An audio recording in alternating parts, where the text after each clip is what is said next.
रामायण में वानर राज बाली और सुग्रीव की चर्चा की गई है। ये दोनों भाई थे और इन दोनों भाइयों का आपस में बहुत ही गहरा स्नेह था, लेकिन एक गलतफहमी के कारण सुग्रीव और बाली में बहुत ही घनघोर दुश्मनी हो गई और इसी दुश्मनी के कारण सुग्रीव अपने भाई बाली से छुपकर एक पर्वत पर रहने लगा। इस पर्वत पर बाली के न जाने की एक खास वजह थी, उसका अपना ही बल और पराक्रम। आइए जाने कि उसके अपने बल और पराक्रम ने ही उसे उस पर्वत पर जाने से क्यों रोक रखा था।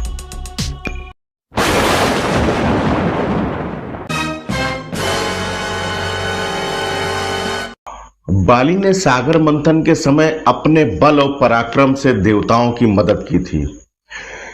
इसी उपकार का बदला चुकाने के लिए देवराज इंद्र ने अप्सरा तारा से इनका विवाह करा दिया। अपने बल से रावण को भी बाली ने परास्त कर दिया था।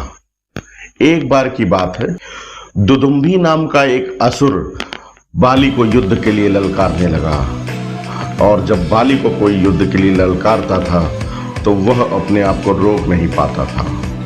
इसी मद में वो आकर दुदुम्भी से घमासान मल्ल युद्ध करने लगा।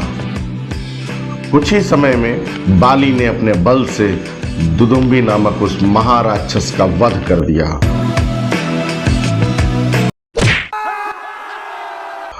और क्रोध की अग्नि में उसके शव को आकाश मार्ग से बहुत दूर फेंका।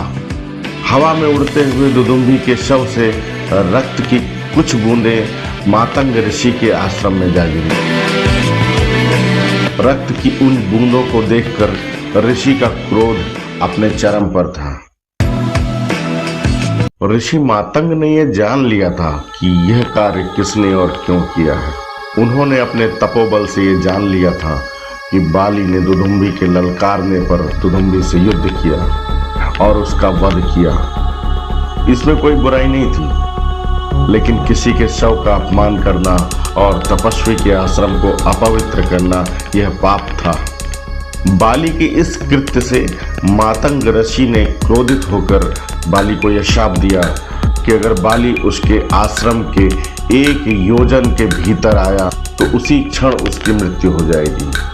सुग्रीव को इस घटना का ज्ञान था और बाली भी इस घटना के बारे में भली भांति जान चुका था कि ऋषि मातंग ने उसे शाप दिया है और इसी कारण से वह ऋषिमुख पर्वत पर भूल से भी नहीं जाता था।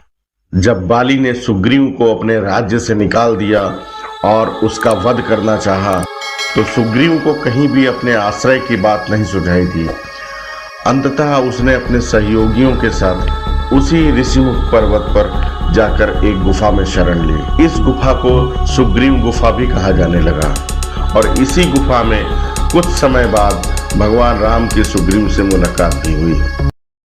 मान्यता है कि दक्षिण भारत में प्राचीन विजयनगर साम्राज्य के पास स्थित विरूपाक्ष मंदिर के कुछ दूरी पर ही एक पर्वत है और उसी पर्वत को त्रेता युग में ऋषिमुख पर्वत कहा जाता था।